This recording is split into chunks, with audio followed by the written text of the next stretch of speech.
آپ نے غامدی صاحب کا ذکر کیا، ایک سوال تھا اس بارے میں، لیکن اسلامک ٹچ پالیٹکس کے بارے میں آپ کی کیا رائے ہے؟ اگر کوئی آ کر اسلام کے بارے میں بات کر رہا ہے تو کوئی اس میں مناسبت تو نہیں ہونی چاہیے، لیکن ہم نے الیکشنز کو بنا دیا ہے کہ کون زیادہ مسلمان ہے.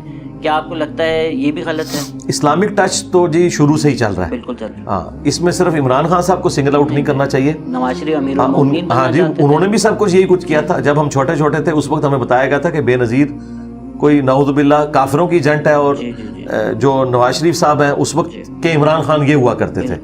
ہاں، تو یہ کوئی جو ہے وہ مسلم لیگ کے لفظ سے بھی، اور پھر یہ ساری چیزیں اور بڑے گندے گندے نعرے اور سب کچھ، وہ تو ہمیں پتہ چلا کہ ہمارے ساتھ کتنا ظلم ہوا ہے. کاش اس وقت بے نظیر کی حکومت چلتی تو آج پاکستان کے حالات ذرا ڈیفرنٹ ہوتے، لیکن نہیں. اور پھر جب نواز شریف صاحب کو سمجھ آئی اس وقت تک کافی دیر ہو چکی ہوئی تھی، اور پھر پہلے جو کچھ ہوا اور اب جو کچھ ہو رہا ہے، تو ہم یہ کہتے ہیں اسلامک ٹچ جو ہے نا، زیادہ تر لوگ اپنی ایک سیٹ کو بچانے کی خاطر کرتے ہیں، اور اس میں دوام کے لیے اسلام کا تڑکا لگاتے ہیں، کیونکہ لوگوں کے جذبات جڑے ہوئے نا اس دین کے ساتھ.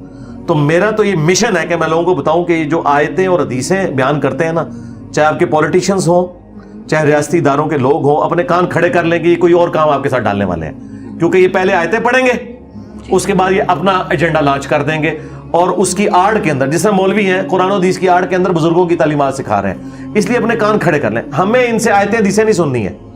مجھے اس سے کوئی غرض نہیں کہ میرا آرمی چیف یا میرا چیف جسٹس قرآن کتنا جانتا ہے اور حدیثیں کتنی جانتا ہے. میں چاہتا ہوں کہ میرے نوجوان کو نوکری ملنی چاہیے. ہاں، مجھے اس سے کوئی غرض نہیں کہ میرا وزیر اعظم اس دفعہ جا کے مسجد نبوی میں جناب اس نے اعتکاف کیا ہے. Then what? میری طرف سے وہ ویٹیکن سٹی جائے، خانہ کعبہ جائے، وہ بیت المقدس جائے. یہاں بھوکے کو روٹی ملنی چاہیے، اس کے بیسک رائٹس. اللہ تعالیٰ نے اس سے اس کے بارے میں پوچھنا ہے، یہ نہیں پوچھنا کہ کتنی دفعہ تم نے اعتکاف کیا. صلاح الدین ایوبی نے کوئی حج نہیں کیا ہوا. کیوں؟ وہ یہ سمجھتا تھا کہ میرے ذمہ جو مشن ہے میں نے وہ کرنا ہے، وہ اس سے زیادہ امپورٹنٹ ہے. آج جو حج چل رہے ہیں اس کے مرہون منت ہیں. بعض اوقات کوئی بڑے لیول کا کام کرنا پڑ جاتا ہے آپ کو، جس کی وجہ سے یہ باقی ساری چیزیں جو آپ کو نظر آ رہی ہوتی ہیں نا، وہ بہت چھوٹی ہوتی ہیں اس کے مقابلے کے اندر.